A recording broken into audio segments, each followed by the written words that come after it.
tardes tengan todos ustedes. Les pedimos tomar sus lugares, por favor. La Auditoría Superior del Estado les da la más cordial bienvenida a los servidores públicos que nos acompañan el día de hoy, de manera presencial o a través de los medios electrónicos, al curso en materia de responsabilidades administrativas. A continuación, la licenciada Nayeli Vázquez Matos del ICATECH nos dirigirá unas palabras. Adelante, licenciada. Muy bien. Ok, buenas tardes. Mi nombre es Nayeli Vázquez, yo vengo de parte de ICATECH. Solamente a comentar los aspectos generales académicos del curso para disipar algunas dudas que pudieran tener. Brevemente, pues vamos a ver lo que son las disposiciones académicas de este curso en el primer módulo, que es de investigación materia, ¿no?, de responsabilidades administrativas. En general, el curso consta de 40 horas de capacitación, entre ellas pues las conferencias y las actividades dentro de la plataforma, por eso se le denomina que es de una modalidad híbrida. El contenido, pues igual que ayer se comentó, son los mismos los 8 temas que ayer presentaron al inicio del curso. Los requisitos de inscripción, estos pues ya la mayoría de ustedes ya los cubrieron en la ficha de inscripción, con el INE y el comprobante de domicilio, como el comprobante de pago para los miembros de este curso. La modalidad, pues como bien lo saben, son las conferencias, las cuales van a poder ustedes acceder a ella de manera presencial, por videoconferencia en vivo, que es ahorita en Zoom, y también vamos a tener en la plataforma acceso a las grabaciones para aquellos que quisieran repasar el tema o que no pudieran entrar o asistir presencialmente o entrar a la conferencia, ¿sí?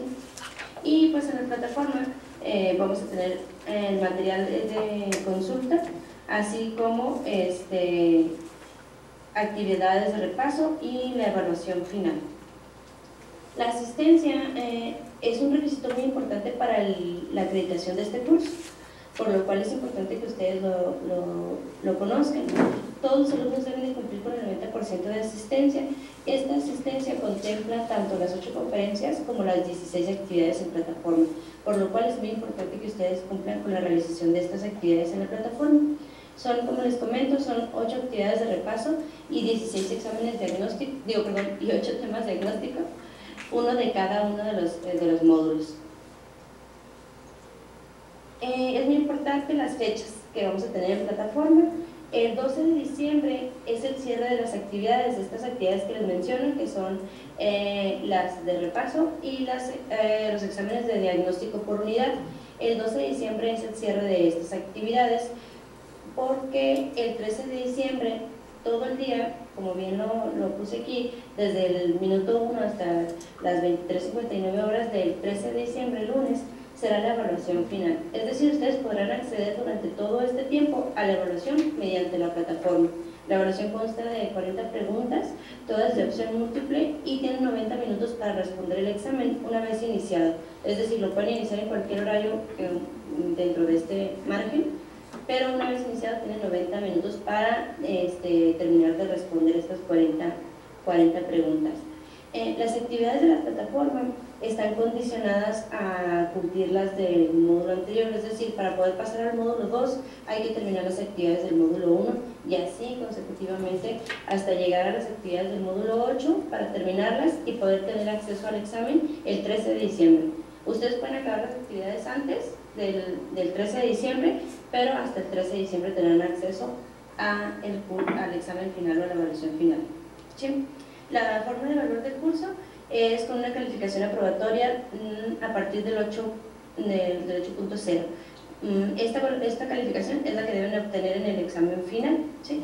Y todas las actividades y los repasos, las exámenes diagnósticos, como ya lo comenté, no tienen peso en la evaluación, pero sí tienen peso en la asistencia. Nada más ese pequeño detalle hay que tener. Y pues la mayoría de ustedes ya han accedido. Igual, de todos modos, cualquier duda que tengan referente a la plataforma, alguna falla técnica o duda técnica, pues estamos a la orden. Ahí en el correo que se les hizo llegar viene el correo de soporte, o igual pues estamos en el grupo de WhatsApp y pues estamos en contacto con ustedes para cualquier duda que tengan al respecto. En sí, esa es nuestra pequeña intervención. Si tienen ustedes alguna duda referente a estos aspectos académicos, igual manera me pueden hacer llegar por correo electrónico o dejar aquí los comentarios en el chat para que yo los pueda revisar. Les agradezco su atención y pues muchas gracias por elegir a Nicatech como su centro de capacitación. Buenas tardes. Agradecemos el mensaje de la licenciada Vázquez Marcos. A continuación, daremos inicio a esta capacitación con el tema Aspectos previos a la investigación, por parte de nuestro expositor, el maestro Esaú Sánchez Pedrosa, titular de la Coordinación de Investigaciones 2 de esta Auditoría Superior. Adelante, maestro. Gracias. Buenas tardes a todos, bienvenidos sean. El tema que hoy nos ocupa está especialmente relacionado con el que analizamos el día anterior y con el de técnicas de investigación. El día de hoy vamos a abordar tópicos diversos como lo son el concepto de falta administrativa, los elementos de la falta administrativa, los elementos de tipicidad, la teoría del caso necesaria para la investigación y cómo vamos a desarrollarla. Un tema importante a destacar es la importancia de llevar a cabo acuerdos y constancias. ¿Para qué? Decíamos ayer que todo acto de autoridad debe estar fundado y motivado. Decíamos también que los actos de autoridad pueden ser de molestia o privativos. Ejemplo de un acto privativo de derechos, por ejemplo, la extinción de dominio de los bienes que son utilizados o que fueron utilizados para consumar conductas ilícitas. Acto privativo de derecho, el decomiso como pena, por medio del cual se pierden los bienes o el dominio de ciertos bienes, también por considerarlos instrumento, objeto o producto del delito. Estos son actos privativos. Y siguiendo con cuestiones reales, el ejemplo de un acto de molestia es, por ejemplo, el aseguramiento ministerial. El aseguramiento ministerial de bienes, bajo las mismas hipótesis, por ser instrumento, por ser objeto o por ser producto del delito. En este caso, podríamos hablar de la materia administrativa, de una figura que está un tanto en boga, que es la inmovilización de activos o el congelamiento de activos que realiza la Unidad de Inteligencia Financiera de la Secretaría de Hacienda y Crédito Público. Este no es un acto definitivo, no es un acto que determine sobre estos derechos reales una situación definitiva o definitoria. No lo es así. Es solamente para poder investigar o detonar una investigación en el caso de la Unidad de Inteligencia Financiera. En el caso de los aseguramientos ministeriales es para recabar indicios o para practicar ciertas pericias sobre los bienes, como puede ser la evaluación o la topografía. Insisto, distinguir uno de otro. ¿En dónde estamos ubicados nosotros dentro de los actos de investigación? En los actos de molestia, y voy a hacer hincapié en el que considero que es el acto de molestia de mayor trascendencia dentro de la investigación administrativa, por lo que decíamos ayer. Existe un régimen de excepción en la materia de combate a la corrupción para el secreto bancario y fiscal. Este régimen de excepción permite que las autoridades investigadoras accesen a esta información sin que les sean oponibles estos dos reservas o estos dos secretos. Ese es un acto de molestia. Y comentaba que hace unos días, analizando el tema de hasta dónde debemos acordar o registrar o llevar a cabo constancias de lo que se investiga, la respuesta la vamos a encontrar en el objeto y alcance probatorio y en cómo sustentar mis actos como autoridad. Primero, en materia penal hemos escuchado que la carpeta de investigación es desformalizada.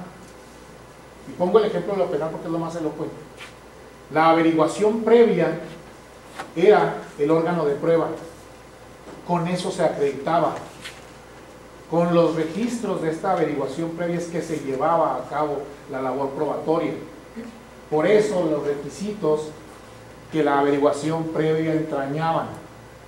La carpeta de investigación, por el contrario, es desformalizada porque cuando se pretenda llevar ante un tribunal o judicializar el asunto, se tendrán que exponer ante la autoridad porque la carpeta de investigación no la tiene la autoridad jurisdiccional. Se exponen, se verbalizan los elementos de prueba, los medios de convicción, y esto nos lleva a hacer la analogía con la materia administrativa. La pregunta que deviene es, y entonces el expediente administrativo que nosotros integramos en la investigación deberá de cubrir todas estas formas a las que la averiguación previa se remitía, o deberemos ser tan laxos como la carpeta de investigación. Ni una ni otra.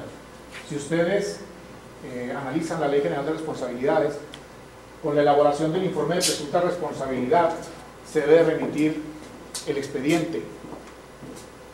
Este expediente pudiéramos pensar que constituye o pudiese constituir la prueba instrumental de actuaciones. Sin embargo, también tenemos un apartado de pruebas dentro de la Ley General y dice cuáles son las pruebas admisibles, y no se habla de dicho instrumental. Sin embargo, de facto lo está, porque necesitamos remitir este expediente de investigación. Insisto, ¿hasta dónde es que tenemos que robustecer nuestra actuación? Y la pregunta que ahora nos haremos es, ¿debo acordar todo lo que llevo a cabo? ¿Debo acordar, realizar, registrar y dejar constancia? No del todo. La recomendación de un servidor es que al inicio se realice un acuerdo de erradicación. En este acuerdo de erradicación hagamos el análisis del por qué voy a iniciar, si inicié de oficio, si inicié derivado de la denuncia o derivado de la fiscalización. Una vez analizado ello, se analizan los hechos que se han puesto a la vista y atendemos a lo que comentábamos el día de ayer, a la circunstanciación del hecho, el qué, el cómo, el cuándo, el dónde, los porqués. Una vez tenido ello, se tendría que hacer un análisis primigenio de encuadre, porque si, por ejemplo, me dicen que fulanito de tal, siendo servidor público, lesionó a diverso servidor público, necesitaríamos analizar hasta dónde constituye no una falta, ¿sí? Y pudiera ser que constituya la fracción primera de aquel 49 que analizábamos el día de ayer de la Ley General de Responsabilidades. Pero si estamos ante un delito o eminentemente estamos ante una conducta delictiva, lo correspondiente será no aperturar y dar vista a la autoridad competente. Si lo que tenemos a la vista no es una falta, no encuadra, del análisis simple que se realice de estos hechos que se han puesto a la vista, no corresponde o no encuadra con una falta administrativa grave o no grave, entonces se tendrá que dar vista a la autoridad competente. Es como si hiciéramos las veces de autoridad en atención oportuna o atención inmediata, como en algunos otros lugares le llaman. Bueno, la cuestión es la siguiente: ¿dónde tendría que llevar a cabo yo, como autoridad investigadora, otro acuerdo? Nos parece que el siguiente acuerdo que podría estar marcado es el acuerdo de conclusión archivo, en caso de que no encontrásemos elementos. Pero un momento antes, si requiere información financiera, como voy a realizar un análisis de la necesidad de esta información, habré de motivar. Fundado, me parece que está, porque al inicio de la investigación yo tuve que analizar el por qué como autoridad me he de constituir para solicitar tal información y poder determinar la existencia o no de una falta. Sin embargo, se hará también el análisis correspondiente a los aspectos jurídicos, a la parte del considerando jurídico del por qué tengo la necesidad primero de accesar y la facultad para poder romper en este caso el secreto financiero, que es el ejemplo. Y podríamos hablar, sin que esto sea limitativo, del acuerdo de erradicación, el acuerdo para solicitar información financiera o fiscal, este acuerdo al que he hecho mención de conclusión y archivo, y el de calificación. ¿Cuántos acuerdos más necesito? Como cada autoridad lo considere y bajo la circunstancia específica de la investigación. La recomendación de un servidor es que sobre acordar no redunda en aspectos probatorios. El que yo acuerde me va a permitir que el tribunal o que la autoridad sustanciadora le dé mayor valor a mi diligencia con las pruebas que recabé. Le dará seguridad jurídica, le dará certeza, permitirá que dejemos claro que se ha actuado con sustento, con fundamento y que hubo una motivación. Pero esto nos va a servir más para defender el acto, para una eventual impugnación, para un eventual amparo ante quien reclame la violación de un derecho, de una garantía de un investigado. pues poder defender la actuación de nosotros y poder nosotros responder en un informe previo con justificación ante la eventualidad de un amparo, el por qué se realizó este acto de molestia. Por eso es importante llevar a cabo ciertos acuerdos. Es por darle la formalidad, porque ¿dónde va a quedar plasmada esa determinación de la autoridad para llevar a cabo este acto de molestia? En este acuerdo. Y yo me remito a las constancias. Si de pronto suena el teléfono de la Coordinación de Investigaciones y sujeto X solicita acceso al expediente, y yo no lo puedo ni siquiera individualizar, lo dejo, cuelgo y le digo que no, y se acabó. Lo ideal sería que yo le pudiese registrar, generar una constancia, en fecha tal, siendo tal hora, fulanito de tal, mencionó ser servidor público investigado, y probablemente yo tengo una investigación por fulanito de tal, pero yo no puedo saber si él es el sujeto. Y yo no sé todavía, ni siquiera tengo que estar en análisis de si le voy a dar o no acceso al expediente. Simplemente no puedo yo atender su petición vía telefónica. Sin embargo, si el sujeto se presenta en oficialidad de partes, hace una petición por escrito de manera pacífica, pues constitucionalmente estoy obligado a responderle, y de preferencia en un término no mayor a 3 días. ¿Qué le diré? Que no a su petición. Sin embargo, insisto, la forma en la que nosotros actuemos tiene una bifurcación o una doble vertiente. La primera es el aspecto probatorio, qué pretendo acreditar y cómo lo voy a acreditar y con qué lo voy a acreditar, pero también el cómo voy a defender mi acto. Y permítanme esa expresión, que cómo voy a defender mi acto. Para eso es que necesitamos realizar ciertos acuerdos y ciertas constancias. ¿De qué va a depender? Insisto, del caso específico. Pero ya en este momento estamos atendiendo a cuestiones importantes como es la circunstanciación, como es el encuadre, como es el análisis de una conducta. Comentábamos ayer en el non bis in idem de por qué no subsume la responsabilidad administrativa a la responsabilidad penal. Y deviene y resalta por su importancia la tesis con número de registro 200154, la cual de manera general dice que el título cuarto constitucional regula el combate a la corrupción o la responsabilidad de los servidores públicos específicamente en 4 modalidades o 4 vertientes. La responsabilidad política respecto a aquellos servidores públicos sobre los cuales puede recaer esta, la responsabilidad penal, que ya analizábamos el día de ayer, la administrativa y la civil también. No es mi intención abundar a este respecto, pero creo que es importante que lo tengamos en mente. Es complemento, sí, de lo que mencionamos ayer, pero creo que cobra relevancia para el análisis que haremos el día de hoy, y más adelante analizaremos el porqué. Ello nos tiene como consecuencia, o trae como consecuencia, lo que analizábamos ya también en la sesión anterior. Decíamos que el delito es la conducta típica, antijurídica y sancionable o punible, punible, decíamos. Pero entonces decíamos que la falta es típica, antijurídica y sancionable. Típica porque se encuentra descrita en la Ley General de Responsabilidades, antijurídica porque contraviene la conducta de un sujeto a la norma, y sancionable porque establece cómo es que se habrá de imponer cierta sanción, ya sea resarcitoria o disciplinaria para ciertos sujetos. Pero, a su vez, la tipicidad tiene elementos. Y los elementos de la tipicidad son los elementos objetivos, normativos y subjetivos.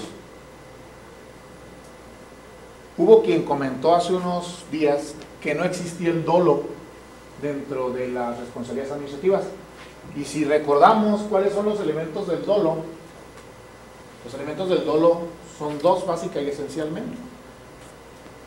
Habría que analizarlo según el autor o según el doctrinario, pero normalmente se considera un elemento volitivo y un elemento cognitivo, voluntad y conocimiento. Y yo retomo el análisis que ya hemos hecho. Se podrá acreditar que hay conocimiento del servidor público en la comisión de la conducta. Y decíamos que el artículo 7 de la Ley General de Responsabilidad nos daba la respuesta. ¿Por qué? Porque debe conocer, porque está obligado el servidor público a actuar con base en el principio de legalidad. Entonces, conocer debe. Y decíamos también, si a un ciudadano no le exime el desconocimiento de la ley, a un servidor público menos. Y entonces tendríamos la parte del conocimiento cubierto. Y yo diría, ¿existe o no el dolo? Bueno, pues nos falta el tema volitivo, la voluntad, el dominio del hecho. Y si el sujeto conoce, y si el sujeto lleva a cabo una conducta activa, no omisiva, como lo fue, y vuelvo al ejemplo que hacíamos otra hora, una transferencia de recursos a una cuenta diversa, a la cuenta de un sujeto X que no es proveedor, con el cual no tengo una obligación, por tanto no tengo justificado ese gasto. Si realiza un sujeto esa transferencia, al ser una conducta activa, o da la instrucción para que se realice esa transferencia, lleva a cabo, celebra una conducta activa, y esta conducta activa implica conocimiento de la misma, y al dar la instrucción o al realizarla, tiene como manifiesto la voluntad. Entonces yo les pregunto, ¿existirá el dolo dentro de las faltas administrativas? Claro que lo existe. No necesariamente está inmerso en la descripción típica, como por ejemplo lo está en el delito de lavado de dinero u operaciones con recursos de procedencia ilícita, que ese delito, palabras más, palabras menos, dice aquel que administre, transfiera, custodie recursos, derechos o bienes con conocimiento de que vienen de ilícito. En algunos lugares dice con la intención de ocultar. ¿Dónde está el elemento volitivo? ¿Dónde está el dolo? ¿Dónde están esos elementos subjetivos? En el conocimiento de que esos recursos vienen de ilícito. En la intención de ocultar está también un elemento subjetivo, y en ello están inmersos la voluntad y el conocimiento del sujeto para llevar a cabo esta conducta. Si yo transfiero cierta cantidad de recursos y no tengo conocimiento de que vienen de ilícito, no podré incurrir en la conducta. Sin embargo, yo conozco de ese ilícito proceder, si yo conozco y tengo voluntad de llevar a cabo esta transferencia, pues entonces tendré como resultado de que se pueda investigar y sancionar a mi persona por esta conducta delictiva. Vamos a hacer el día de hoy un análisis de las conductas y tomaremos un par de ellas para poder identificar estos elementos dentro de la descripción típica. Y me regreso, perdón que inicie al revés. Los elementos objetivos de la tipicidad son las circunstancias, las acciones o las omisiones. Y si me ayudan, tomemos como ejemplo, no sé, el 57. ¿Quién me ayuda, por favor, con el 57? ¿Qué dice el 57? Aquel servidor público que en ejercicio de las facultades... Permítame.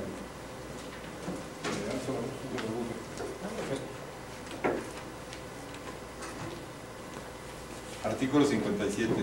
Incurrirá en abuso de funciones la persona servidora o servidor público que ejerza atribuciones que no tenga conferidas o se valga de las que se tengan para realizar o inducir actos u omisiones arbitrarios para generar un beneficio para sí o para las personas a las que se refiere el artículo 52 de esta ley, o para causar perjuicio a una persona o al servicio público, así como cuando realiza por sí o a través de un tercero alguna de las conductas descritas en el artículo 20 ter de la Ley General de Acceso de las Mujeres a una vida libre de violencia.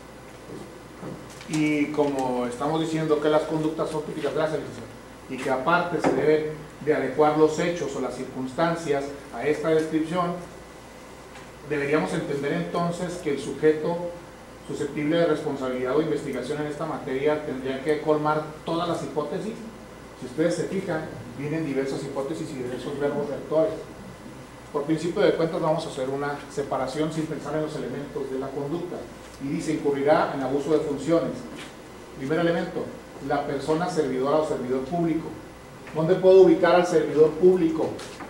Si dijimos que los efectos objetivos tienen el sujeto activo, el sujeto pasivo,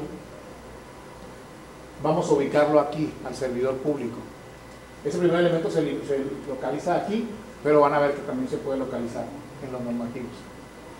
¿Y por qué? Porque el elemento normativo por excelencia dentro de la materia de responsabilidades administrativas o de materia de delitos por hechos de corrupción, lo es la calidad del sujeto activo.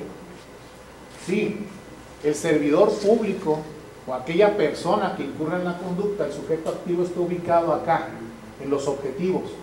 Pero al ser este sujeto activo un servidor público, debo analizar desde un aspecto jurídico o cultural esa calidad de este sujeto. Y para analizar la calidad del sujeto y la actuación en ejercicio de sus atribuciones, necesito realizar esta valoración normativa. Sigo. Si aparte de ello dice que ejerza atribuciones que tenga conferidas, ahí encuentro otra porción a analizar. Y el ejercer es uno de los verbos que vamos a buscar o acreditar, vamos a tratar de acreditar. Ejercer atribuciones. Y el ejercer como verbo, como conducta, ¿dónde estará ubicado? En los objetivos. Pero si después de ello digo atribuciones, yo puedo saber qué son atribuciones sin realizar una valoración jurídica o cultural. No, necesito realizar esa valoración jurídica para poder determinar cuáles son las atribuciones. Y permítanme la expresión, con estos dos elementos que estamos analizando en este momento podríamos tener a la vista la primera complejidad, y permítanme traer a colación un concepto que tal vez se considera arcaico, pero deberíamos analizar aquí la fuente obligacional. ¿Por qué el sujeto estaba obligado a actuar de tal o cual forma?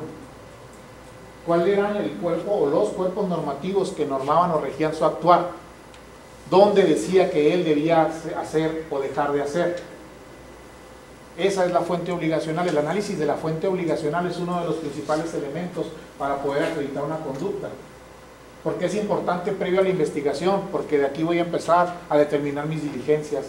Y lo primero que voy a necesitar para poder acreditar que el sujeto era servidor público será el formato único de trámite de alta o el formato único de trámite de baja, porque si yo sé que fulanito de tal transfirió recursos a una empresa que no había prestado un servicio en fecha fulana de tal, yo necesito saber que él estaba en funciones dentro de un periodo de tiempo determinado y que ese periodo de tiempo determinado tiene inmerso la fecha de los hechos.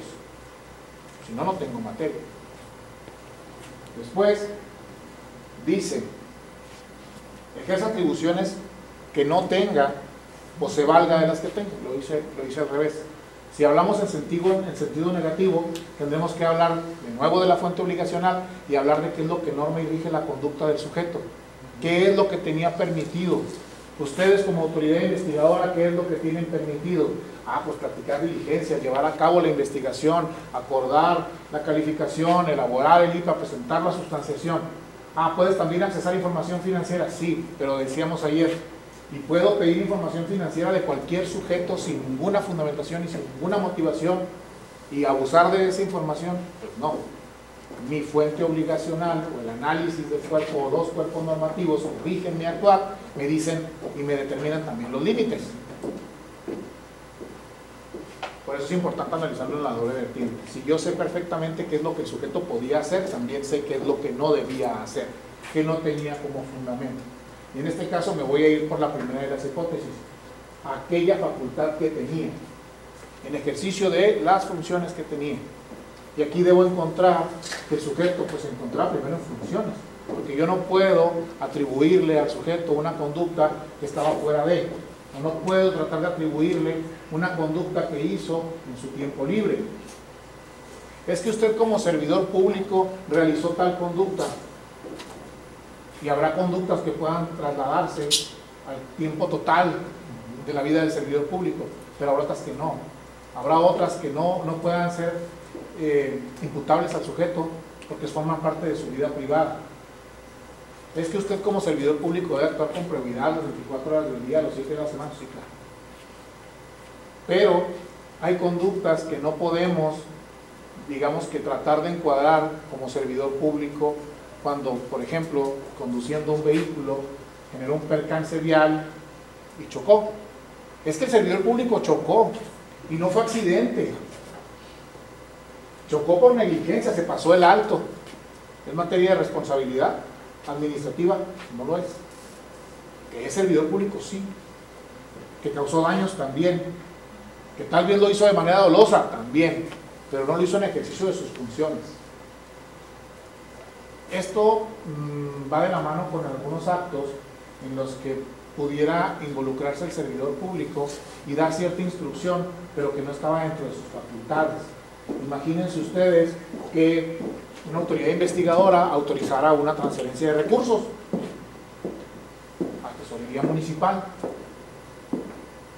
Imagínense que alguien le hace caso y entonces transfiere esos recursos. Le vamos a imputar por ejercer facultades que tenía, le vamos a imputar por facultades que no tenía.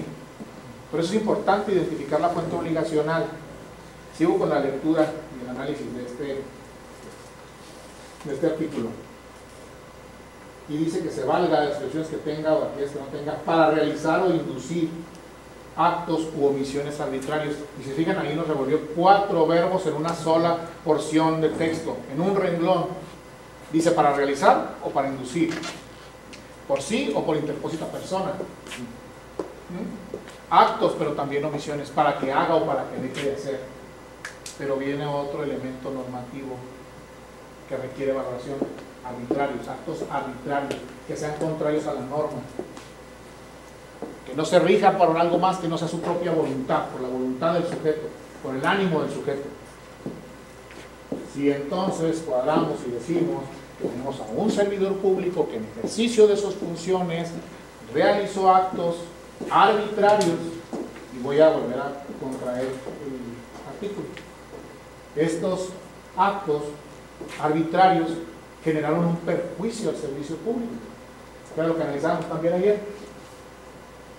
Tengo yo descrita una porción de esta conducta, y tal vez esta conducta es la que yo, con los hechos que se me pusieron a la vista, con lo que se me hizo de conocimiento en la denuncia, es lo que puedo encuadrar.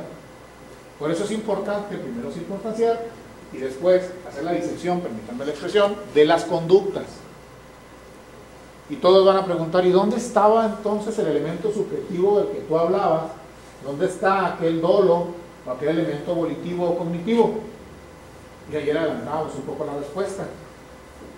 Dice, para generar un beneficio para sí o para las personas a las que se refiere el artículo 52, o para causar perjuicio a alguna persona o al servicio público. Pero aquí lo que me gustaría tenerme es en el para causar. Si hubiera dicho que cause, nos cambia el análisis por completo. Hemos solicitado la opinión de algunos juzgadores, en el sentido de que si esto nos va a complicar la existencia, pero debemos analizarlo a la luz de los principios rectores y del deber de actuar del servidor público. Si dice para, implica que el sujeto desde el momento en que dio la instrucción para que se transfirieran los recursos, tenía la intención de llevar a cabo esta conducta. Y no me acuerdo quién dijo, pero creo que fue un expresidente, es que uno no se levanta por las mañanas con la intención de robar a México. Pues no se trata de que se levante con la intención de hacer tal o cual, pero sí se debería levantar con el conocimiento de qué puede o no debe hacer.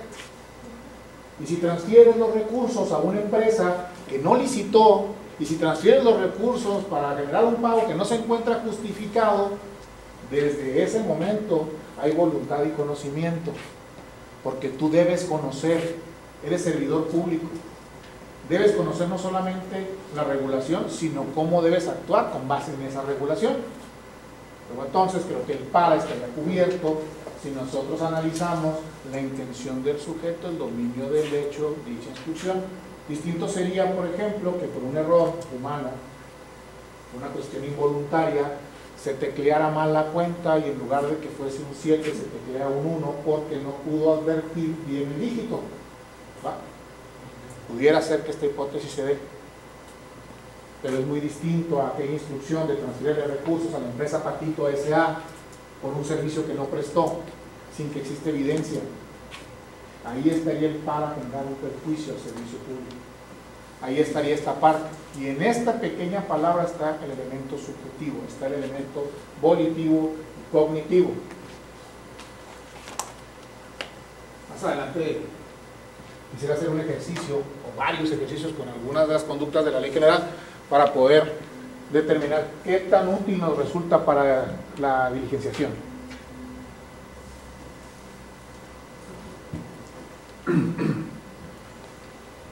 Muy bien. ¿Por qué? Porque el siguiente tema es teoría del caso. Y pareciera que estamos dando bandazos, ¿no? Hablamos de circunstanciación, y luego hablamos de la conducta, y luego decimos que la conducta tiene 3 elementos y que los elementos, unos son típicos, y que los elementos típicos a su vez también tienen 3 elementos. Y ahora me vas a hablar de teoría del caso, y dirían los doctos en la materia, pero si la teoría del caso es una materia litigiosa, se utiliza para litigar, pues ya verán que no se utiliza solamente para litigar, también se puede utilizar para investigar. ¿Por qué? Porque la teoría del caso tiene 3 elementos, y no estamos hablando de esos elementos de la tipicidad: elementos fácticos, los hechos, elementos normativos y elementos probatorios. ¿Qué pasó? ¿En qué encuadra? ¿Y cómo lo voy a probar? Más adelante, en un módulo distinto, en un tema distinto, vamos a analizar cuestiones probatorias. ¿Para qué investigo yo? ¿Para qué investigo autoridad? Investigo para generar un informe de presunta responsabilidad, para calificar. Investigo para acreditar la responsabilidad de un sujeto servidor público en el ejercicio de sus funciones. Investigo para que se finque esa responsabilidad. Y si yo investigo para eso, pues para investigar viene un tema importante. ¿A quién creen que le corresponde o a quién creen que se le estableció o le definió la carga de la prueba? A nosotros como autoridad. Y estamos ante una encrucijada. Nosotros tenemos el deber de probar, y al imputado, al señalado, al investigado, al indiciado, se le presume inocente. Pero entonces estas diligencias de investigación que realicemos nosotros deben tener un rumbo y una dirección perfectamente bien definida. Si yo comienzo a girar oficios y a pedir cosas que no sé ni para qué las quiero, de pronto voy a estar nadando en una maraña de papeles, y si de pronto yo genero diligencias de estilo, como en algunos lugares le llaman, y puedo decir, pues es que mira, siempre vas a pedir los estados financieros, y siempre vas a pedir el nombramiento, y siempre vas a pedir X, Y, y Z. Yo estoy de acuerdo en que podemos tener diligencias de estilo, y que si ya sabemos que para investigar responsabilidades administrativas siempre tengo que acreditar la calidad del sujeto, pues de estilo, el FUT de alta, el FUT de baja, el nombramiento, ¿sí? Pero no puedo pedir transferencias de cajón porque ni siquiera sé si el hecho involucra una transferencia de recursos.